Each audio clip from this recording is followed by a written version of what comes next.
नमस्कार साथियों, जय हिंद। जयपुर वॉइस में आप सभी का स्वागत है। फेसबुक पर अगर हमारा वीडियो देख रहे हैं तो जयपुर वॉइस फेसबुक पेज को फॉलो करें। यूट्यूब पर देख रहे हैं तो हमारे चैनल जयपुर वॉइस को सब्सक्राइब करें।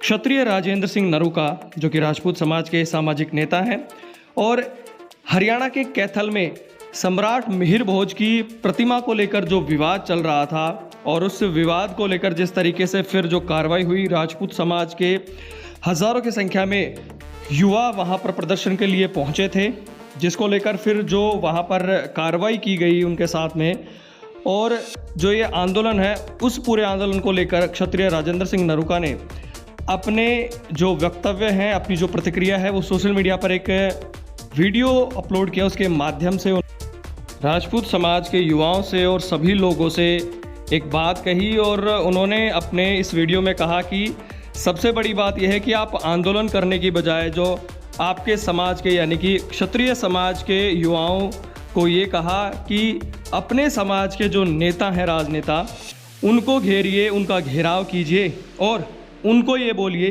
कि आप सरकार की इस कार्यप्रणाली पर क्यों नहीं बोलते हैं। अपने समाज के नेताओं को घेर कर उनसे या तो इस्तीफ़ा मांगिए, उनसे कार्रवाई की बात कीजिए, उनको आप घेरिए।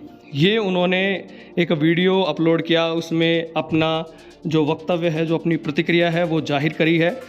अभी फ़िलहाल आप सभी जानते हैं पिछले कई दिनों से कैथल में जो मामला चल रहा था सम्राट मिहिर भोज की प्रतिमा को लेकर, उसको लेकर काफ़ी तरीके से जो दो समाज आमने सामने हो गए, जिसको लेकर ये वीडियो राजेंद्र सिंह नरूका ने अपने सोशल मीडिया प्लेटफॉर्म पर पोस्ट किया है।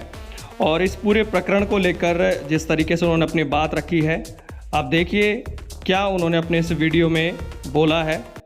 जय रघुनाथ जी की। मैं कुंवर राजेंद्र सिंह नरूका, बसेठ, अलवर, राजस्थान।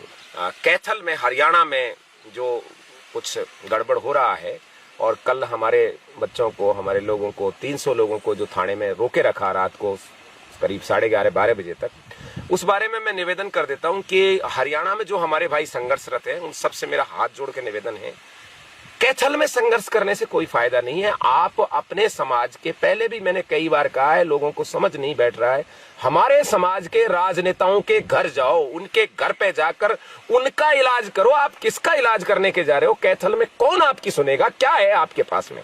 आप जाइए उन राजनेताओं के घर में, मैं नाम ले देता हूं, मुझे कोई शर्म नहीं है। आप जाइए आपके एमएलए संजय छोकर जी के घर में, आप जाइए आपके एमएलए नैनपाल रावत जी के घर में, और उनको बताइए कि या तो आप इस्तीफा दीजिए या इस हो रही बदतमीजी को रोकिए। और यदि आप ऐसा नहीं कर सकते तो आप इस समाज से दूर होइए। कम से कम इस समाज में कब तक आपको झेलेगा कि आप अपनी राजनीति के लिए ये समाज रोज गंदगी पर गंदगी की कब तक झेलेगा? जब एक बार योगी जी ने तय कर दिया कि सम्राटों के आगे जाति सूचक शब्द नहीं लगाया जाएगा, ग्वालियर की जो सारी की सारी बात है वो कोर्ट में चल रही है, उसके बावजूद आपके अस्मिता को छेड़ने के लिए, आपके स्वाभिमान को चोट पहुंचाने के लिए आपको बार बार छेड़ा जाता है। यह देखा जाता है कि आप जिंदे हैं या आप मर गए हैं। तो मेरा आपसे हाथ जोड़ के निवेदन है, कैथल पैथल छोड़ दो। आप जाओ इन राजनेताओं के घर, आप जाइए जनरल वीके सिंह जी के घर, मत निकलने दीजिए आप उनको घर से। कितनी सुरक्षा है उनके पास? 1000-2000 सिक्योरिटी पर्सनल है क्या? हमारे 50 आदमी ये काम कर सकते हैं। और वहां जाकर उनको घेरिए, दो में से एक चीज लेके आइए, या तो वो हमारे साथ जाकर के सरकार से इस निर्णय को बदलवाएं, या उनका इस्तीफा ला करके माननीय लोकसभा अध्यक्ष और प्रधानमंत्री जी को सौंपिए। ऐसी तरीके से नैनपाल जी रावत और संजय सिंह जी छोकर के पास जाइए, दो में से एक चीज लेके आइए, या तो उनका इस्तीफा लेके आइए या इस हो रही बदतमीजी को रुकवाने का काम करके लीजिए। ऐसे नहीं होगा। हम जाते हैं, सड़क पे चले जाते हैं, आंदोलन करते हैं। क्यों? हमारे आंदोलन करने से क्या होगा? आंदोलन करने से नहीं, इन राजनेताओं की नस टाइट करने से होगा। मेरा फिर निवेदन है, तीनों को घेर लीजिए, तीन ही राजनेता हैं अभी, और जो लपड़ चपड़ कोई किसी संस्थान में कुछ बना हुआ है पार्टी के अंदर, तुरंत इस्तीफा दे दे, नहीं देता है तो समाज से इस्तीफा दे दे। यदि इस काम को नहीं, दो में से एक काम कराना पड़ेगा, या तो ये रुकवाओ या अपना इस्तीफा दो। तो इस निर्णय पर चलिए, यदि आपके समझ बैठे तो ये रुक सकता है। और यही कारण था कि उस समय दादरी में ये रुका।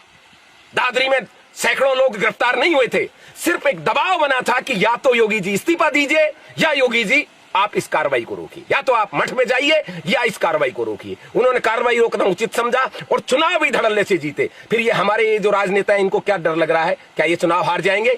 ये चुनाव हमसे जीतते हैं और काम हमेशा खाए खसम का और गाय बीरे का, इनकी वो स्थिति है। बहुत बहुत धन्यवाद। मैं यहाँ फंसा हुआ हूँ, बाड़मेर में आया हुआ हूँ, तारा मठ में हूँ, चौटन जाना है, फिर वापस आना है। मेरे आते आते कल शाम तक मैं गुड़गांव पहुंच पाऊंगा, क्योंकि ये पहले ऐसा प्रोग्रामिंग नहीं था, जानकारी नहीं थी, नहीं तो मैं ये कार्यक्रम कैंसिल करके वहीं होता। धन्यवाद।